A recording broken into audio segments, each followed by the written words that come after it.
Okay. Alright, I received this comment twice from this person.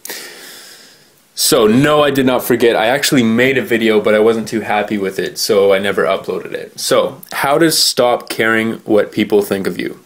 Okay, there's a number of things we can do. First, we can attack this from like a logical perspective, and it's like, well, people really don't care about you. They're too into their own lives to really give a crap about you and your life or whatever. But yeah, they're still going to judge you whenever you do something weird or whatever. Attacking it from this logical perspective doesn't really do much, okay? What does help is the whole idea of letting go. So what I found, at least in my experience, is that whenever I care the most of what people think of me, whenever I feel like I can't just start dancing here, you know what I mean? Like, you know when you go to a dance and there's that awkward phase where no one has really started the party yet, and there's like people on both sides of the dance floor. This is like back in, if you're in middle school.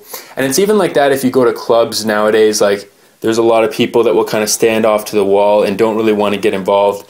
And sometimes it's because that's just kind of like their whole identity. But a lot of the time it's because they're nervous to start dancing on the dance floor and people are going to judge them. And is this cool to do? Or is this weird? Is this gay? Is this whatever? People are very judgmental of themselves too. So whenever I've found that I've been like that, where I haven't been able to just, you know, start dancing on the spot or sing in public or whatever it may be, stuff like that. Usually what's happening is part of me is trying to control what those people are going to think of me. So rather than just let people think what they want about me and not tie my identity or my self-worth or self-esteem to that, but be independent of it. Rather than be like that, what'll happen is I'll do this shift where I'll be concerned with what this person and this person and this person thinks, and then my behavior will change. I won't be able to express myself in a natural way, we'll say.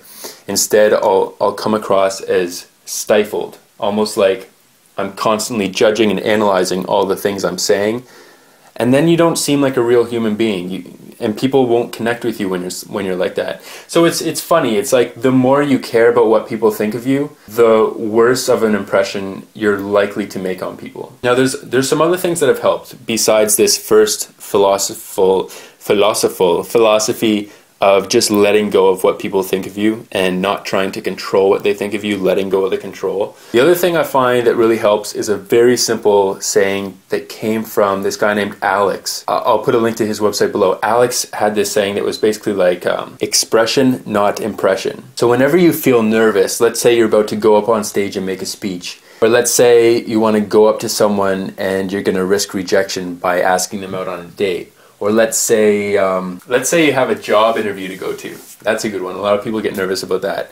Instead of focusing on creating an impression, just focus on expressing yourself. All right? Basically, when you're trying to impress someone, you're no longer being real with that person. You're not being authentic. And I sent out a tweet the other day because I was doing some cold calling to help out my stepdad.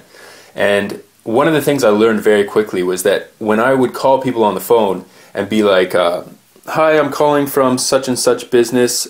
We sent you a thing last week to follow up on. I'm just calling to follow up, whatever. Bad response as far as what would happen. People wouldn't be interested. They'd kind of just be like going through the motions to get through it. And then when I would call and I'd be like, hey, how's it going?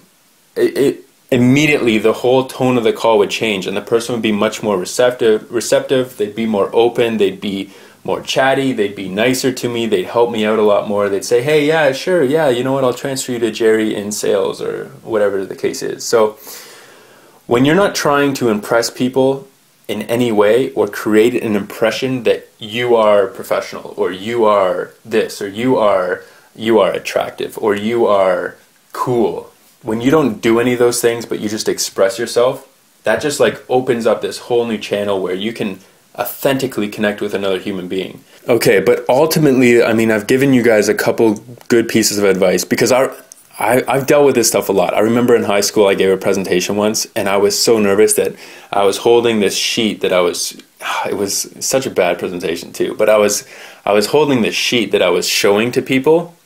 And you know when your hands start to shake when you're holding a piece of paper during a presentation? The fact that I was showing them this sheet and I was conscious that my hands were shaking a bit was like, it just made me like 10 times more nervous. And I swear, like, it felt like the sheet was like moving all over the place.